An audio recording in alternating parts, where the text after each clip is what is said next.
The US and Brazil are the two largest exporters of soybeans. China is the world's largest importer of soybeans. Mhm. China was buying all their soybeans from the United States just as a way to kind of make it up a little bit. Like, well, we got to buy the soybeans anyway. Why not buy them from the US to keep the US-China trade deficit under control so it doesn't become too politically toxic? Well, as soon as Trump threw on the tariffs, China retaliated by moving their soybean orders to Brazil, stop buying U.S. soybeans. Well, that's not a phone call. I mean, you're talking about vessels, port facilities, agriculture, trucks. How do you get the soybeans to the ports? How many do you grow? Where's the fertilizer coming from? Et cetera, et cetera.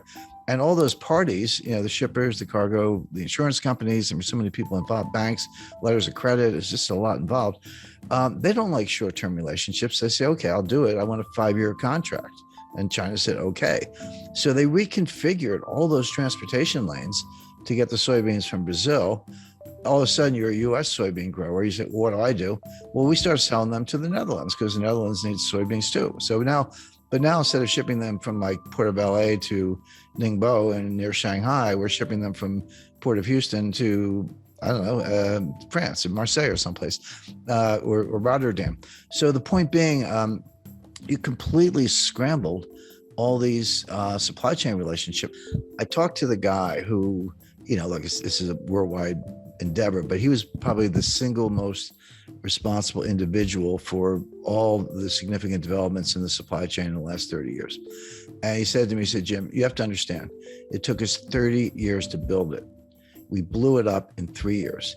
It's not going to come back overnight. It's going to take 10 years or more to rebuild it. And what I talk about in the book is supply chain 1.0, which is 1989 to 2019, and then supply chain 2.0, which kind of starts now, but is going to go indefinitely because it's going to take a long time to put this together.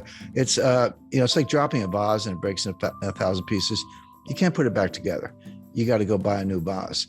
And that's what's going on with the supply chain. There will be a supply chain, there always is, but the new supply chain will look very different from what we've just gone through, because the whole 30 years of period I'm describing was built on efficiency, lower cost, lower cost, lower cost. It was kind of the Walmart model. So yeah, just-in-time inventory, everyone knows about that, but there's something called cross-stocking. That's where a truck pulls up at a warehouse and you unload it. Instead of putting the stuff in the warehouse, you move it to another truck that then goes to a destination. The stuff never goes in the warehouse. Inventories are very expensive. They're costly to finance. You got to move the stuff around. It's called picking. Pick the stuff off the shelf with your. I used to drive a forklift, so I know a little bit about it. And put it on a truck. I used to unload trucks too. So hey, I've got 7 suppliers. Why don't I cut it down to 3 and do bigger contracts with each one and get lower unit costs? I've got 5 transportation lanes. Why don't I cut that down to 2, get everything to Los Angeles and Seattle, as the case may be, et cetera. And they did it for 3, and they got costs lower, and Walmart and Amazon were the champions of this, but everyone else was doing it. But they missed something.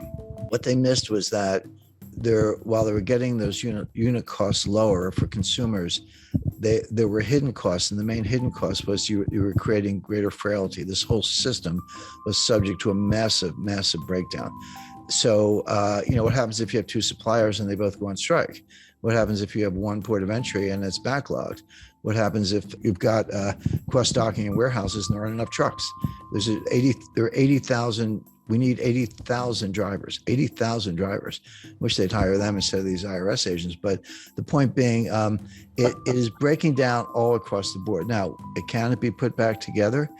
Yes, but the biggest difference between 2.0 and 1.0, and this goes by different names. Janet Yellen called it friendshoring, and Macron called it a constellation of nations club, if you will. So you'll still have trading partners, you'll still have outsourcing, you'll still have transportation lanes, but it'll be members only. It'll be basically democratic, kind of liberal republics, Western Europe, the EU, of course, US, Canada, Australia, New Zealand, Japan, India, I would expect to be included. Friendly nations, but China's out. We're decoupling from them. They're decoupling from us. This isn't U.S. driven. The U.S. is participating, but this is what China wants too. Both sides are decoupling as fast as they can. China can develop its own network, maybe Central Asian republics, some Southeast Asian suppliers and so forth, but they're going to lose customers. Well, most of their customers actually in the United States. We won't buy their stuff and we won't sell them our stuff, particularly high tech stuff. So the world's going to break, and these new clubs are going to be formed, and there will be trade and there will be transportation lanes, but it'll be much more restrictive. Now, will prices be a little higher? Yes, but it'll be more secure. So the way I describe that, if you buy insurance on your house, or I buy insurance on my house, you don't want your house to burn down. You hope it doesn't. But if it does, you don't think your insurance premiums are a waste of money. Like when you write that check, you're like, that's money well spent. When you pay higher prices for consumer goods, the delta between the old price and the new price is your insurance premium for a more reliable system. And also, there's a big national security component to this. And I talk about Russia and Ukraine and China in the book. So that's all. So how the supply, what the supply chain breakdown means, chapter 1, chapter 2, what caused it, and we talked about that, and 3, where is it going, what are the constraints, and we talked about that.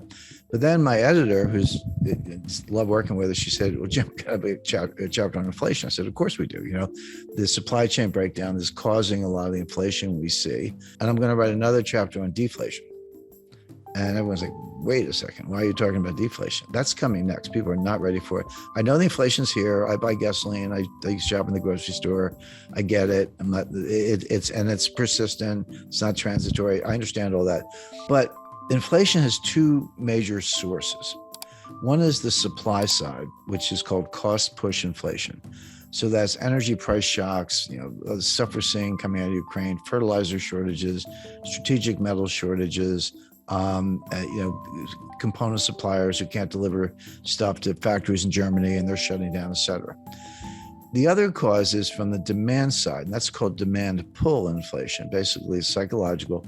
Consumers pull demand forward. They're like, hey, I was thinking of buying a refrigerator. I better buy it today because the price is going to go up in 6 months. And in the 70s, we had both. It started with cost push with the Arab oil embargo, but it ended up demand pull. I was starting my career at the time. Your boss would just give you a raise. You didn't even have to ask. Inflation was going up so fast. Like, I better give this guy a raise. Like, here's another, $30,000 or whatever, because people would quit. And that sort of spun out of control until Volcker squashed it all. Right now, we do not have demand pull inflation. We don't. This is not what's going on. We do have cost push inflation. The difference is hugely important because cost push inflation from the supply side, which is, again, when I talk about in the book, it's real, prices go up, but it's self-negating. The old saying that, the cure for higher oil prices is higher oil prices, because when they get too high, people stop driving. They shut down various activities. By the way, if you're unemployed, you're not buying any gasoline because you're not going anywhere. I mean, that's kind of a nasty way of putting it, but that's how cost push inflation, tips into a recession, and then prices come down. And we saw that in 1974. You had Jerry Ford and Alan Greenspan walking around with they had these win buttons, WIN, was so for whip inflation now, except we had a recession and prices collapsed. Now it came back by 77 with for a lot of reasons, but right now we don't have demand pull, we have cost push. It will go away when this economy goes into recession. And then we're going to be talking about disinflation and deflation, which are, kind of close cousins. And the Fed's going to be out on a limb as usual, raising rates in the face of a recession and a price collapse.